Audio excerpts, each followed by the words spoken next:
तो आज हमारे साथ हैं दिनेश सिंह चौहान जी, जिनका भी रिसेंटली सिलेक्शन हुआ है यूपीएससी सीएपीएफ 2024 एग्जाम क्लियर करके असिस्टेंट कमांडेंट में। रैंक कितनी है आपकी दिनेश?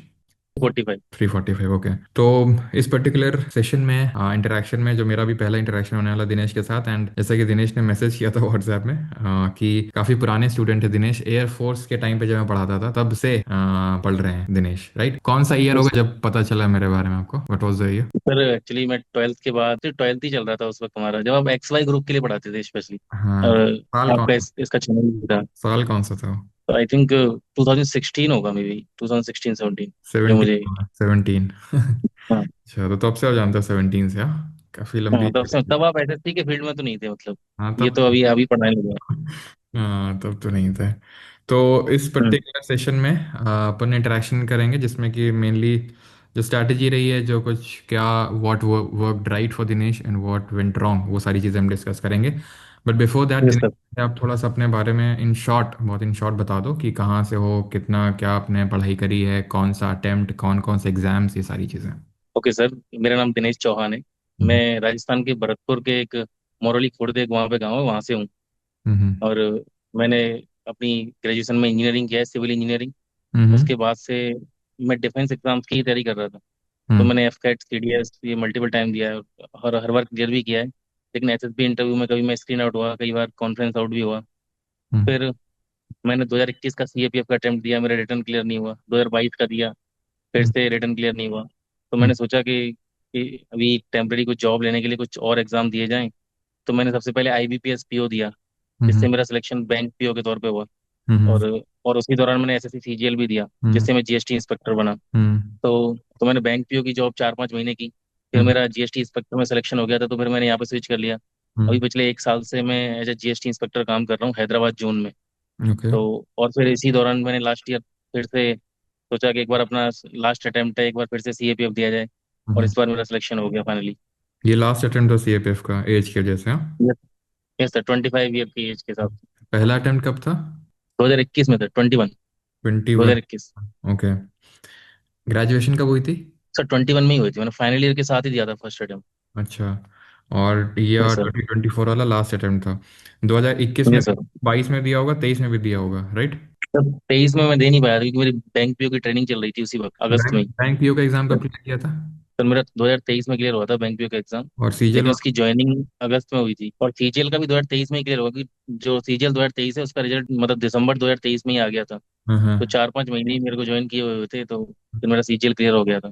तो अभी क्लियर हुआ है फोर्स, क्या कौन सी मिलेगी, क्या एक्सपेक्टेशंस हैं, कौन सी, क्या डाला सर था? मेरे जो सबसे ज्यादा चांस है वो बीएसएफ मिलने के, और मैं तो शुरू से ही क्लियर हूँ कि कोई भी फोर्स मिले मैं तो ज्वाइन करूंगा ही। मतलब आप जीएसटी वाला छोड़ोगे और बीएसएफ ज्वाइन करोगे, राइट? Yes sir. रीजंस क्या हैं, अच्छा बताओ, क्योंकि जैसे अभी एक किया था ऐसे ही इंटरव्यू टाइप था हमारा, ओके। पॉडकास्ट टाइप था, आपने शायद देखा भी होगा। तो उनको आई थिंक उनका भी ऐसा ही सिलेक्शन हो गया और वो भी अभी जीएसटी डिपार्टमेंट में ही है। तो काफ़ी सारे मैंने कमेंट्स यस देखे सर। कि भाई जीएसटी बहुत बेहतर है, उसमें मत जाना, ये वो। तो वो उनके खैर पर्सनल ओपिनियन से, आप क्यों मतलब जीएसटी छोड़ के इसमें जाओगे? What will be the reasons? Sir ये एक्चुअली, मैं जीएसटी डिपार्टमेंट के बारे में कुछ बुरा नहीं बोलना चाहता, लेकिन ऐसा है कि जो भी बच्चे कमेंट करते हैं वो एक्चुअली जीएसटी डिपार्टमेंट का भी है नहीं, वो बस एसएससी के एस्पिरेंट्स हैं। हम्म। तो उन्हें भी नहीं पता कि ग्रुप बी लेवल की जॉब और ग्रुप ए कैंडिडेट जॉब में कितना डिफरेंस होता है। आप जा रहे हो असिस्टेंट कमांडेंट, तो ग्रुप ए लेवल की जॉब है और वहाँ पे हाँ। एक्चुअल वर्दी की पावर होती है वहाँ पे। हाँ, वही तो, वहाँ पे लाइक कोई भी इंस्पेक्टर हो, सब इंस्पेक्टर हो, तो वो काफी हम्म। मतलब जूनियर ही है, तो कोई मतलब पावर में अथॉरिटी में भी कोई कंपैरिजन है नहीं। और प्लस दूसरी बात कि मैंने जीएसटी में ऐसा फील किया कि मैं खुद से कोई डिसीजन ले नहीं सकता यहाँ पे। मुझे हम्म। सारा काम जो है, एक तो मोस्टली यहाँ पे बहुत ही क्लरिकल काम ज्यादा है, रिपोर्ट मेकिंग। हाँ और पूरा का पूरा जो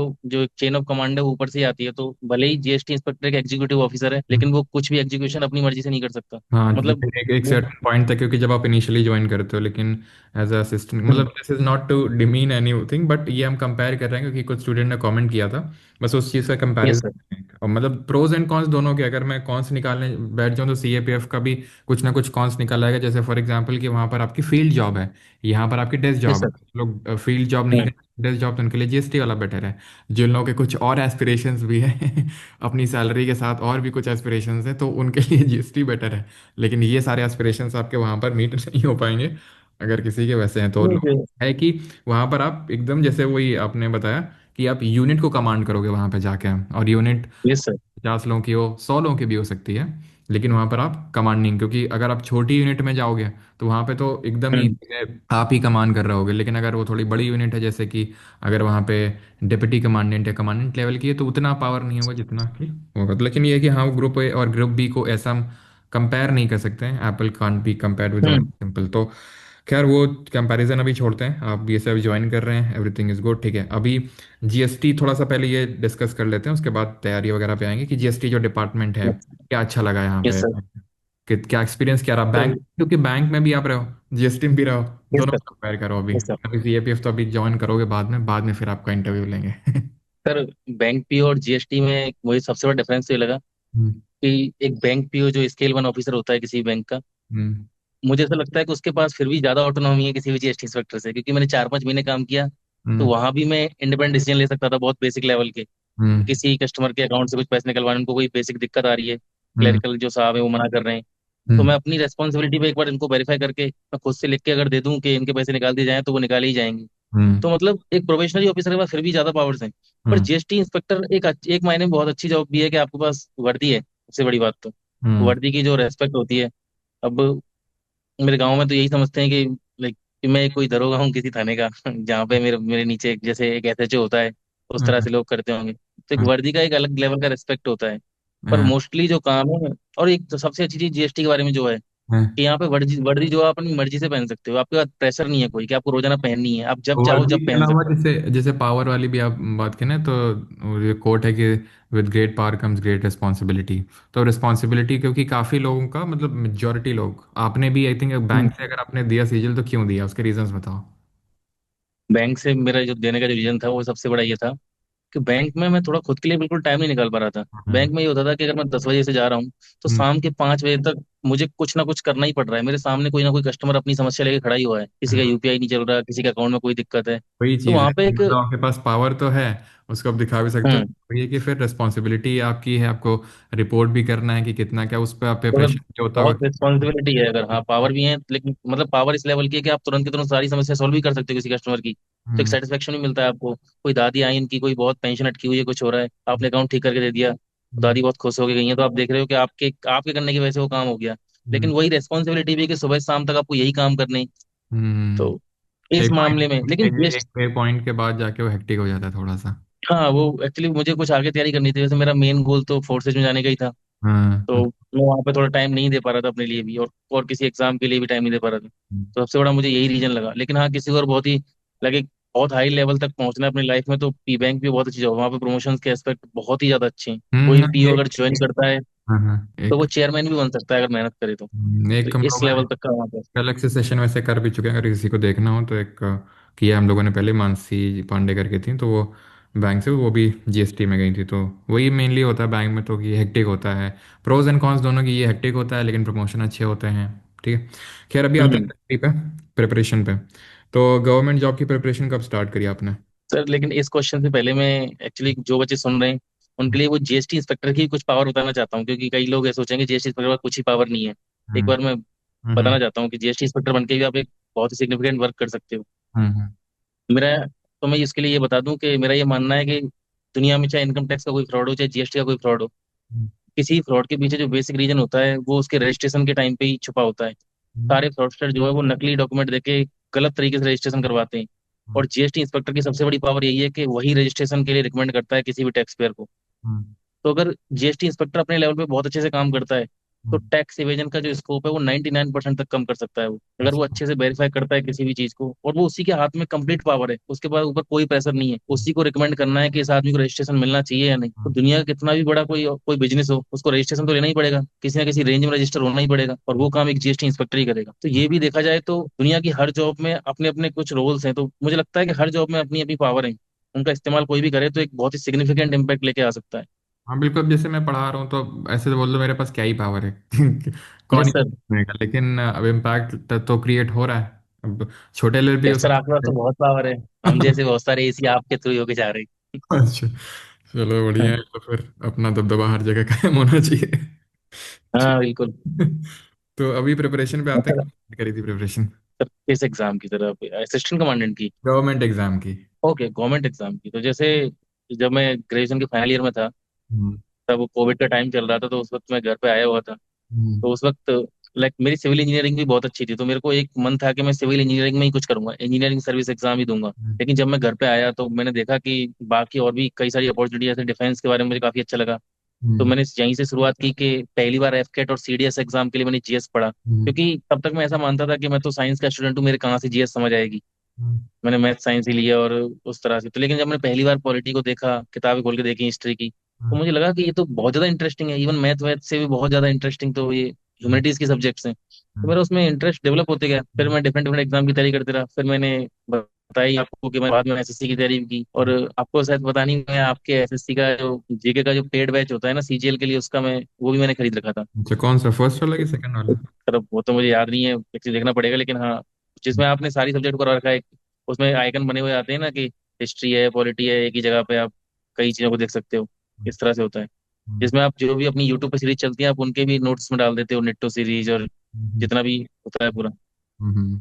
मुझे एक बार उसका नाम नंबर नहीं पता, लेकिन मैंने कोर्स लिया हुआ था जो 999 में आता है, आई थिंक वो था हाँ शायद। अरे वो एक्चुअल में होता है वन, फिर देन 2.0, देन 3.0, इस तरह से सीरीज है। खैर छोड़ो वो। अच्छा अच्छा, ओके। छोड़ो तो हम्म। मतलब ठीक है, कोर्स लिया तो फायदा मिला उससे? तो उससे फायदा मिला ना, मेरे सीजीएल में 53 मार्क्स थे आई थिंक, जीके में। मेंस में, हाँ। मेंस में। बढ़िया, 53 तो काफी बढ़िया है। अच्छे मार्क्स है। एक्चुअली आपके कोर्स का जो सबसे अच्छी बात है ना, हम्म। कि जैसे जैसे अभी कोई एग्जाम की तैयारी करनी है किसी जीके की, अब एसएससी में केवल जीके तो आती नहीं, अब हम्म। बहुत सारी चीजें हमको पढ़नी है। तो हम्म। आपके कोर्स का यही फायदा है कि आपने बिल्कुल वो बिल्कुल सटीक चीजें, जो मतलब कितना किसी को पढ़ना चाहिए, कितना जरूरी है, उसको इस तरह से वो दे दिया है, जैसे एक ही सब्जेक्ट 15-20 लेक्चर के अंदर। हम्म। तो मतलब मैं तो इस तरह सुनता था कि जैसे मैं रनिंग करने जा रहा हूँ तो लेक्चर स्टार्ट कर दिया, कानों में ईयरबड्स लगे हुए हैं, रनिंग करते करते सुनते ही जा रहा हूँ, तो 2-3 बार तो आपके लेक्चर को ऐसे सुन लिया। हम्म। फिर मैंने एक चीज देखी कि आप जो माइंड मैप भी बनाते हो ना, हम्म। वो जो आप लेक्चर में लगातार फ्लो में बोल रहे होते हो ना, वही आपका माइंड मैप होता है हमेशा। हम्म। कुछ माइंड मैप में ऐसा लगता है नहीं, तो उनको रिवाइज करना बहुत इजी हो जाता है। फिर जैसे एंड टाइम पे सीधा माइंड मैप खोलो तो आप वही पूरा लेक्चर आपको फिर से रिवाइज हो गया। हम्म। और चाहे एग्जाम जैसे बोलते हैं लास्ट ईयर थोड़ा टफ आ गई थी जीके, एक्चुअली कोई टफ वर्क कुछ नहीं होता। वो अगर आपको एक बेसिक टाइमलाइन हिस्ट्री की पता है तो आप एलिमिनेट कर सकते हो। तो वो पता होने से आप कर सकते हो, क्योंकि कंपटीशन में बेसिक यही है कि हम बाकी लोगों से अच्छा कर दें। तो मुझे हाँ लगता है बिल्कुल, कोई तो ढंग से टफ पढ़ता है टफ तो। है, टफ है तो फिर सबके लिए टफ है, और आसान भी आ गया तो हाँ। कौन सा? अगर मान लो कि अगर आसान आ जाता तो कौन सा आपका सिलेक्शन होता? सिलेक्शन नहीं लोगों का होना है, चाहे आसान है चाहे टफ ये है। तो हम्म तो जीके का आपका ये तो है ही है। वहीं से हुआ, मतलब बैच से हुआ, हाँ। हाँ, जीके तो नहीं, एक्चुअली मैंने सीएपीएफ के लिए पढ़ रहा था, तो मैंने पूरी जीके वैसे पढ़ी हुई थी। हाँ। लेकिन जैसे एसएससी की जीके बहुत फैक्चुअल है ना, तो वहां पे वो उस टाइप, मतलब वो अलग टाइप की जीके है बिल्कुल ही। उसके लिए तो मैंने आपका पूरा कोर्स ही देखा। तो हम्म। मुझे एक बेसिक चीजें तो पता ही थी जीके में, लेकिन कोर्स से क्या हो गया कि जो आता है ना एसएससी के एग्जाम में, हम्म। वो स्पेसिफिक मैंने पढ़ लिया वहीं से डायरेक्ट। हम्म। तो उससे सीधा बहुत फायदा हुआ, मतलब डायरेक्ट ही क्वेश्चन आ जाते हैं वहां से तो। तो एसएससी का पहले प्रिपरेशन स्टार्ट किया है, फिर सीएपीएफ का? नहीं सर, सीएपीएफ का ही वो तो। एसएससी तो मैंने एज अ बैकअप प्लान दिया था, बैंक और एसएससी दोनों को ही। ओके मेरा ठीक। मेन गोल तो सीएपीएफ सीडीएस ही था। ठीक है, तो सीएपीएफ का आपने स्टार्ट किया तो हम्म। सीएपीएफ में मैथ्स के भी क्वेश्चंस आते हैं, 120, पेपर वन में 125 क्वेश्चंस आते हैं, तो 20-25 मैथ्स रीजनिंग का भी क्वेश्चन आता है उसमें। तो ये सर, पहले से वो ठीक था या एसएससी का प्रिपरेशन किया फिर ठीक हुआ वो? एक्चुअली सीएपीएफ एग्जाम की जो सबसे सही बात मुझे लगती है कि उसमें इनफ टाइम होता है हमारे पास पेपर वन में करने के लिए। हम्म। तो जैसे कोई मैथ्स बैकग्राउंड से मेरी तरह है जिसने इंजीनियरिंग किया है, तो हम्म। भले ही उसने एसएससी की मैथ नहीं पढ़ी, कोई शॉर्ट ट्रिक उसको नहीं आती, कुछ भी नहीं आता, लेकिन हम्म। उसे बेसिक मैथ्स आती है, तो वो पूरे के पूरे 20-25 क्वेश्चन 100% एक्यूरेसी से अटेम्प्ट कर सकता है। हम्म। मैंने जितनी बार भी दिया है, लाइक एसएससी तो मैंने बाद में प्रिपेयर किया है, उससे पहले ही मैं पूरा 100% ही करके आता था मैथ तो। इंजीनियरिंग वालों के पास मैथ और advantage साइंस। होता है, काफी लोग मैंने देखा है इंजीनियरिंग जो होते हैं वो इसी पे दम पे होते हैं कि वो जो 25 क्वेश्चन है वो गलत नहीं होने चाहिए, ये सर, क्योंकि पर आजकल उन्होंने कम कर दिया है उस मैथ के क्वेश्चन देना, आजकल 16 क्वेश्चन देते हैं ओनली, तो इस चक्कर में थोड़ा टफ होते हाँ, जा वो रहा है वो। वेरिएट होता है, कभी कम कभी ज़्यादा, और कभी जैसे हाँ 2018 हाँ। में तो बहुत ही टफ दे दिए थे क्वेश्चंस। तो ऐसे ऐसे भी होता है, हाँ, बीच इसी तरह से। सरप्राइज करते रहते हैं। खैर, बाकी पेपर टू का कैसे रहा प्रिपरेशन, कैसे किया? सर पेपर टू के लिए तो मैं यही कहना चाहूंगा जो भी इसे सुन रहा है, हम्म। कि पेपर टू ही क्या, यूपीएससी का कोई भी एग्जाम हो जिसमें हमको कुछ भी लिखना होता है, हम्म। ये मैं पर्सनल एक्सपीरियंस से बता रहा हूँ। जो मुझे इतने अटेम्प्ट के बाद फील हुआ है कि आपकी कॉपी कोई चेक ही नहीं कर रहा, मुझे तो ऐसा फील होता है, मैं सच बता रहा हूँ। हम्म। कि मतलब हम जो पेपर लिखते वक्त जो सोच रहे होते हैं ना कि मैं इतना अच्छा अच्छा लिखूंगा, ये सब इसमें डाल दूंगा, कोई पढ़ेगा इसको और फिर बहुत ही इंप्रेस हो जाएगा। हाँ। तो सोचने वाली बात है, जब किसी एग्जामिनर के सामने अगर 15-20-50 कॉपी खुली हुई है, तो सबकी कॉपी एक जैसी लगेगी, उसमें क्या डिफरेंस लगेगा उसे? हम्म, तो सबसे जो अच्छी चीज जो मैंने देखी, मैंने देखा कि यूपीएससी सिविल सर्विस के भी जो टॉपर होते हैं, उन किसी भी टॉपर की कोई भी सिलेक्टेड कैंडिडेट है उसकी सारी कॉपी उठा लो, उनमें एक ही सिमिलरिटी होती है हम्म, कि वो क्या करते हैं, जैसे मान लिया 250 वर्ड ही लिखने हैं किसी क्वेश्चन में और पेज दे रखे हैं हमारे लिए 3, तो वो इतना दूर दूर लिखेंगे ना, उसको इतना स्पेस दे के लिखेंगे कि पेज बिल्कुल फुल एक तो भरा हुआ लगेगा, हम्म, प्लस उससे रिलेटेड जो कीवर्ड्स हैं उनको कर देंगे हाईलाइट। अब हम्म, कोई चेक करने वाला है उस पर यही साइकोलॉजिकल इंपैक्ट आएगा कि यार ये तो पूरा का पूरा इसका भरा हुआ है, ये तो और भी लिख सकता था, कीवर्ड्स भी रिलेटेड ही हैं। तो कोई जल्दी जल्दी अगर चेक कर रहा है तो एवरेज मार्क्स देगा, और एवरेज मार्क्स मिलने से ही सिलेक्शन बस हो जाता है इसमें। तो हम्म, मैं तो जो भी पेपर 2 की तैयारी कर रहे हैं ना, मैं उनसे ये कहूंगा कि रादर देन ये सब फोकस करने के कि हमें बहुत सारे फैक्ट्स जुटाने हैं, ये सब बजाने, तुम बात है कि मेन पेपर कंप्लीट करो और थोड़ा दूर दूर लिखो, और एकदम नीट एंड क्लीन हैंडराइटिंग में लिखो, जिससे क्या कॉपी एकदम दिखने में ऐसी लगनी चाहिए बस अच्छी। तो तुम अगर 50% भी मार्क्स ले आते तो बहुत इजीली सिलेक्शन हो जाएगा। लेकिन बाकी क्योंकि बाकी एक एक चीज़ और यहाँ ऐड करना चाहूंगा। दैट डजंट मीन कि हम्म, भाई आप ये समझ लो कि अच्छी राइटिंग लिख दोगे, दूर दूर लिख दोगे, नंबर मिल जाएंगे और कुछ भी लिख दोगे। ऐसा भी कोई वहां पे नहीं, नींद के आगोश में नहीं मैं बैठा चेक करेगा आपका। नहीं वो मैं एक्चुअली समझ रहा हूँ, पर मुझे ऐसा क्यों फील हुआ मैं बताता हूँ। हाँ मैंने हाँ 2021 में जब अटेम्प्ट दिया था, तो मेरा क्या 70% ही पेपर कंप्लीट कर पाया था मैं फर्स्ट अटेम्प्ट के दौरान, क्योंकि हाँ राइटिंग की प्रैक्टिस नहीं की थी। हाँ तो मेरे 100 में से 72 मार्क्स आ गए थे। हाँ, तो मेरा सिलेक्शन नहीं हुआ था फाइनल उसमें, मतलब क्या बोलते हैं, पेपर रिटर्न में ही क्लियर नहीं हुआ था। फिर मैंने 2022 में पूरे एक साल रिटर्न की प्रैक्टिस की, बहुत सारे फैक्ट्स डेटा सब कुछ इकट्ठा किया, अच्छे से ऐसे लिखना सीखा, और एकदम खुश होकर आया था कि मैं तो बहुत अच्छा लिख के आया हूँ। तो सर आप सोचिए कि 2021 में 70% पेपर कंप्लीट करने पे मेरे मार्क्स 72 आए होंगे, और 2022 में जब मैंने सब कुछ अच्छे से लिखा है, 100% पेपर भी कंप्लीट किया है, और मैं बहुत कॉन्फिडेंट भी हूँ कि ग्रामर में भी अच्छे नंबर है, तो मेरे कितने मार्क्स दिए होंगे उसने फाइनल? मेरे मार्क्स थे 60। अच्छा। तो 12 नंबर कम हो गए। तब मैंने एनालाइज किया कि टॉपर की कॉपी में और मेरी में क्या अंतर है। मैंने देखा कि अब उसमें देख तू, अब देख तू क्यों। मेरे आ गया समझ में कि वो 3 पेज देते हैं, मैं एक ही पेज में सिकुड़ सिकुड़ के लिख देता हूँ छोटा सा। वो मैं सोचता हूँ कि नंबर ऑफ वर्ड्स तो मैं पूरे को पूरे करके आ रहा हूँ, तो मेरे मार्क्स मिल ही जाएंगे। लेकिन वो इस तरह वर्क करता नहीं है, मेरे समझ आ गया बहुत जल्दी। मैंने कहा अब तो पूरी कॉपी भर के ही आनी है अच्छे से।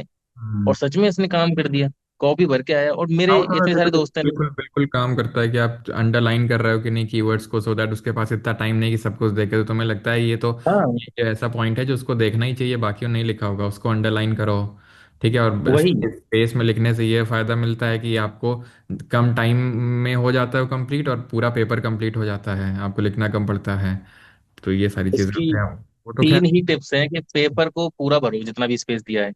हम्म दूसरा, कीवर्ड्स को कर दो अंडरलाइन, जिससे उसकी समझ आ जाए कि इसने सच में काम की बातें लिखी हैं। हम्म कीवर्ड्स को अंडरलाइन और पेज को अगर भरा लिखोगे तो अपने आप ही उसमें अच्छे मार्क्स मिलेंगे, अच्छी हैंडराइटिंग होगी। तीसरा पॉइंट ये, तो इन 3 चीजों को कोई भी ध्यान रखेगा तो मुझे लगता है कि उसको अच्छे नंबर मिलेंगे ही हर हाल में। मॉक्स पे डिस्कस करते हैं। तो सीजल में नंबर ऑफ मतलब मॉक्स की क्या इंपॉर्टेंस है? कितने मॉक्स लगाए आपने? सीजीएल एक ऐसा एग्जाम है जिसके बारे में ये सोचता हूँ उसमें मॉक्स की ही इंपॉर्टेंस है, आप कितना ही पढ़ लो भले। कोई हम्म बहुत ज्यादा तैयारी कर रहा है, हम्म तो हो सकता है किसी ने बहुत अच्छी तैयारी की हो लेकिन मॉक्स ने ना दिए हो, तो उसकी रैंक वो सेलेक्ट तो भले ही हो जाए लेकिन अच्छी रैंक नहीं आ सकती। हम्म लेकिन कोई बंदा जिसने तैयारी बहुत कम की है लेकिन मॉक बहुत ज्यादा दिए हैं, हम्म, वहां पे एकदम श्योर ही हो जाता है कि उसकी रैंक बहुत अच्छी आने वाली है। अच्छा। क्योंकि जो हमको कॉन्सेप्ट याद रखते हैं, भले मैथमेटिक्स ले लें, हम्म मैं जो पढ़ूंगा मुझे वो उससे ज्यादा वो याद रहेगा जो मैं मॉक में अटेम्प्ट करूंगा, और फिर मॉक एनालाइज करते वक्त देखूंगा कि ये क्वेश्चन मुझसे नहीं हुआ, इसका क्या सोल्यूशन था। क्योंकि मॉक्स में वही क्वेश्चन होते हैं जो जनरली एग्जाम में आ रहे होते हैं घूम फिर के किसी टॉपिक से। हम्म तो मुझे लगता है कि मॉक्स तो देनी चाहिए सीजीएल में, अगर किसी को सिलेक्शन चाहिए तो वो अंधाधुंध मॉक ही दे, मैथ रीजनिंग अगर उसे परफेक्ट करनी है तो। मॉक। इंग्लिश जीके में तो जितना पढ़े उतना ही कम है ये। हम्म। ठीक है, तो बाकी आपको जैसे चैलेंजेस क्या फेस करने पड़े? आपको क्या लगा कि आपके पढ़ाई के दौरान चैलेंजेस क्या क्या फेस करने पड़े, एंड आपने उसको कैसे ओवरकम किया? पढ़ाई के दौरान जैसे चैलेंजेस का तो ऐसा है, जैसे मेरा तो ये सिंपल सा है कि मुझे कोई दिक्कत आ रही है अगर किसी टॉपिक में, हम्म तो मैं उसको एक मतलब एक बिल्कुल ईगो पे ले लेता हूँ, फिर मैं उसके पीछे ही पड़ जाता हूँ। और ये बचपन से मैंने कई चीजों में किया है।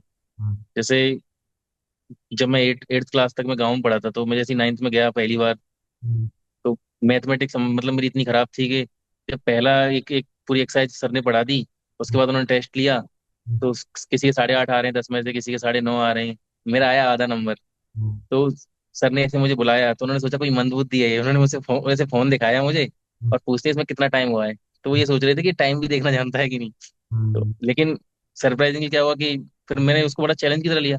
मैंने मैथ को इतना ज्यादा पढ़ा कि मेरे 9th में 10th में 11th में 12th में 4 साल आउट 100 रहे, अच्छा। बोर्ड मिला के। और हम्म इवन इंजीनियरिंग मैथमेटिक्स जो 2 होती है उसमें भी मेरे 98 आउट ऑफ 100 आए, तो मैं कॉलेज में मेरे सबसे ज्यादा थे। तो हम्म, फिर मेरी मैथमेटिक्स फेवरेट सब्जेक्ट बन गई। कहाँ से हुआ? तो इस तरह मतलब जो भी चीज मुझे क्या सर? कॉलेज कहाँ से हुआ है? सर मेरा Jaipur engineering college and research centre, JECRC, एक जयपुर में कॉलेज है, मैंने वहां से अपनी इंजीनियरिंग की है। अच्छा अच्छा। तो हम्म।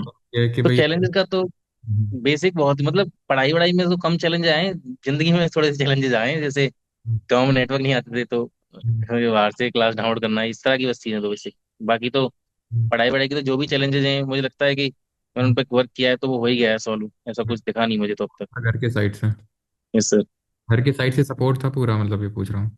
हाँ मतलब घर की साइड से वैसे सपोर्ट होता है, पर गांव में जो पेरेंट्स होते हैं वो ऐसे शहर वाले बच्चों के पेरेंट्स थोड़े अलग तरह से सपोर्ट करते हैं, कि वो हम्म, हमेशा मतलब कि बेटा कोई बात नहीं। गांव में थोड़ा पेरेंट्स की एक्सपेक्टेशन अलग तरह की होती है, उनको ये है कि भाई तेरे ऊपर अब, हम्म, मतलब किसान है जैसे मेरे पापा, कि हम्म, सब कुछ हम लगा रहे हैं तो तुझे ही कुछ करना है। और हम्म, मैं अड़ा हुआ हूँ कि नहीं, मेरे को तो डिफेंस में ही जाना है, ग्रुप ऑफिसर उसी में बनना है, वहां सिलेक्शन नहीं हो रहा, तो वो एक अलग लेवल का प्रेशर आ रहा है, अरे हम्म। तू जॉब तो लगा कोई। अभी और अभी अभी क्या रिएक्शन है, खुश है मम्मी पापा? हाँ, अब तो फिर उसके बाद मैंने उनसे शुरू से बोलता था कि मुझे अगर कोई ऐसी जॉब लेनी होगी तो मैं ले लूंगा, पर वो बोलते नहीं, तू एक बार लेके दिखा दे। तो हम्म, ठीक है, मैंने बैंक पीओ दिया, SSC दिया, तो फिर हो गया दोनों में सिलेक्शन, फिर तो वो खुश हैं तब से, तो कि कोई बात नहीं, कर लेगा ये कुछ ना कुछ अच्छा। अब हम्म, तो लाइक उनको तो ये है कि कुछ बढ़िया ही कर रहा है, इतना वो सोचते नहीं अब तो। उनका ये है कि सब जो भी जॉब है बढ़िया ही कर रहा है। हम्म। सारे एस्पेक्ट्स पे डिस्कस कर लिया। इंटरव्यू को कुछ ऐसा शेयर करना चाहो, कुछ ऐसा था क्या? सीएपीएफ का जो हुआ, किसका यस बोर्ड सर। था? मेरा इंटरव्यू जो था वो लास्ट डेट पे था, 4 जून को इंटरव्यू खत्म हुआ मेरा, उसी दिन था, वो- आफ्टरनून की शिफ्ट में। तो मेरा जो बोर्ड था वो जो संजय वर्मा सर हैं उनका बोर्ड था मेरा। हाँ। तो 1-2 दिन पहले ही मेरा एक दोस्त भी देके आया था, तो मैंने सुना था संजय वर्मा सर थोड़े स्ट्रिक्ट हैं, वैसे ही बहुत हाँ, प्रेशर क्रिएट करने के लिए कुछ भी बोल देते, तो मैं थोड़ा थोड़ा सा नर्वस तो था, पर मुझे उतनी कोई चिंता नहीं थी क्योंकि मेरे पास ऑलरेडी जॉब थी ना। हाँ, और इस जो दोनों जॉब हुई है, दोनों जॉब की ट्रेनिंग हुई है, उस दौरान मैंने अपनी पर्सनैलिटी पे काफी ग्रूमिंग की है, तो हाँ, मैंने काफी कुछ बोलना सीखा है, किस तरह से बात करनी है, तो फुल कॉन्फिडेंस में था मैं कि अच्छे से बोलूंगा, कोई दिक्कत नहीं है। हाँ, हाँ, मैं कोई मॉक इंटरव्यू नहीं दे पाया था, बस उसी बात का मुझे थोड़ा डर था। हाँ, लेकिन वो डर भी मेरा, जैसे ही मैं अंदर एंटर हुआ ना, हाँ, मेरा खत्म हो गया। क्योंकि मॉक इंटरव्यू का जो माहौल होता है और एक्चुअल इंटरव्यू का माहौल वो बहुत ही अलग होता है। हाँ, वहाँ पे टेबल इस तरह की नहीं होती, जैसे मॉक इंटरव्यू में एक पैनल सामने बैठा होता है और फिर बीच में, मतलब बड़ी सी टेबल। यूट्यूब पे जो मॉक इंटरव्यू होते हैं वो SSB के फॉर्मेट में होते हैं, जैसे SSB इंटरव्यू होता है ना, दूर चेयर लगी होती है, तो यूट्यूब हाँ, पे ऐसे UPSC का इंटरव्यू भी उसी फॉर्मेट में लेते हैं वो। जबकि असल में UPSC के इंटरव्यू में राउंड टेबल होती है और उस हाँ, ऐसे आसपास बैठे होते हैं, बहुत चिल टाइप का माहौल होता है, बहुत बेसिक बातें कर रहे होते हैं। हाँ, तो ऐसा था कि मैं इंटरव्यू की तैयारी काफी की थी। तो हाँ, वहां पे जैसे इस बार क्या है, 1500 बच्चों के इंटरव्यू एक महीने के अंदर ही हुए हैं, हाँ, तो सब लोग को काफी कम टाइम मिल रहा था, 15 मिनट 20 मिनट इस तरह से। हाँ, तो मेरा जो इंटरव्यू था, मेरा थर्ड थर्ड नंबर पे था, मेरे मेरे से पहले दो लोगों का हो गया था। हम्म, तो मैंने देखा कि 30-35 मिनट के अंदर दोनों का हो गया उनका खत्म। हम्म, फिर मेरा इंटरव्यू के लिए मैं गया, और मेरा इंटरव्यू एकदम 35 मिनट से भी ज्यादा, बहुत लंबा इंटरव्यू हो गया था। हम्म, मुझे खुद फील हो रहा था कि अब तो बहुत टाइम हो गया। तो मैंने बाहर आके फिर देखा टाइम, तो देखा कि 35 मिनट्स हो गए। और हम्म, बहुत अच्छा भी गया था, तो मुझे वही फील आ गया था कि इंटरव्यू तो मेरा बहुत अच्छा है, क्योंकि पैनल बहुत ही खुश था, उनके चेहरे पे दिख रहा था हम्म, कि वो काफी हैप्पी हैं। हम्म, इंटरव्यू एक्सपीरियंस बहुत अच्छा था मेरा तो। काफी क्वेश्चन थे तो, लाइक मेरे डिपार्टमेंट से रिलेटेड, स्टेट से रिलेटेड, और नॉर्थ या क्यों मैं साउथ में पोस्टेड हूँ तो नॉर्थ साउथ का कंपैरिजन, इस टाइप से अलग अलग एस्पेक्ट पे। हम्म, प्रियम्बल से रिलेटेड क्वेश्चन, एक क्वेश्चन था कि तुम्हें प्रियम्बल में सबसे अच्छा क्या लगता है। ये और बताओ, क्या बताएं? तो मैंने जैसे, अब जैसे ये क्वेश्चन था प्रियम्बल में, कि दिनेश जो हमारा जो प्रियम्बल है वैसे तो उसमें सब कुछ अच्छा है, तुमको सबसे अच्छा क्या लगता है। हम्म, तो ये क्वेश्चन अब मैं थोड़ा सोचने लगा, तो फिर पर उस दिन अच्छा था, मैंने 2 सेकंड सोचा, मेरे दिमाग में आया। मैं कहा सर, जो प्रियम्बल में जो नेचर ऑफ स्टेट को डिफाइन किया है 5 वर्ड में, sovereign socialist secular democratic republic, hmm, मुझे ये सबसे अच्छा लगता है कि अगर हमें इंडियन मतलब इंडिया एज ए स्टेट इसके बारे में जानना है तो पूरा कॉन्स्टिट्यूशन पढ़ने की जरूरत नहीं है। हम्म, वो नेचर ऑफ स्टेट को 5 वर्ड में इतना अच्छे से डिफाइन किया है कि हम उसको पढ़ के ही समझ सकते हैं कि इंडिया का जो स्टेट का नेचर है वो किस तरह का है। हम्म, तो हम्म, बोलते हैं अच्छा, तो बताओ ये जो 5 वर्ड इनमें तुम्हारे दो फेवरेट वर्ड कौन से हैं सबसे। हम्म, मैंने कहा सर, सोवरेन और सेकुलर। हम्म, उनका गुड, बस इतना कह के वो आगे बढ़ गए। फिर हम्म, ऐसे ही basic level question, law enforcement क्या है, हम्म, और GST में लाइक एक, हाँ, एक क्वेश्चन था कि जैसे कोई अटैक हो जाता है, पहलगाम अटैक हुआ या कुछ भी हुआ, हम बोलते हैं इंटेलिजेंस का फेलियर है।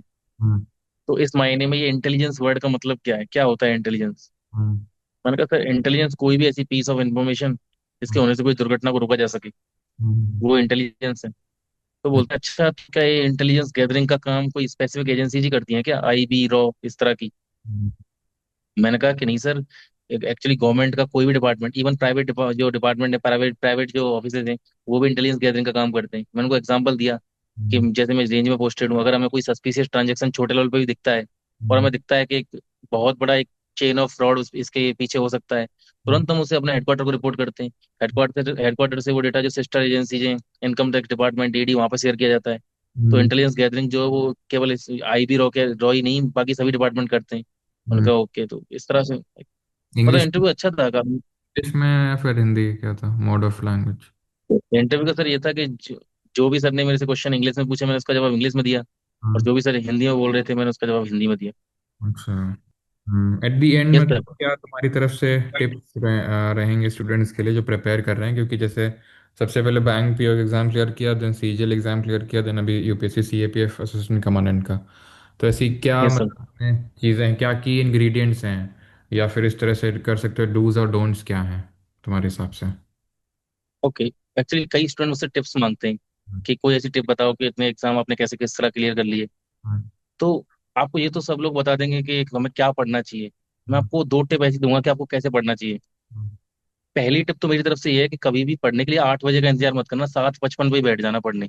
हम्म, क्योंकि 8 बजे तक का इंतजार करोगे, फोन में लगे रहोगे, तो फिर वो 8 बजे भी निकल जाएगा टाइम। फिर रिग्रेट इस टिप होगा। का मतलब हाँ, इस टिप का मतलब ये है कि आपको कोई फिक्स टाइम बना के नहीं पढ़ना, आपको जब टाइम मिल रहा है आप पढ़ने बैठ जाओ, सिंपल। और हम्म, दूसरी टिप ये है कि हम्म, पढ़ने से पहले ये मत सोचना कि मेरी टेबल मैसी हो रही है या मेरा बेड बहुत ही मैसी है, इसको सही कर लेता हूँ फिर जाके पढ़ने बैठूंगा। हम्म, आप सीधा पढ़ने बैठो। हम्म, क्योंकि इस केस में होता क्या है, आप इसको कमरे को अरेंज करोगे और हम्म, फिर थक के फिर सो जाओगे, फिर वो हो गया पढ़ना।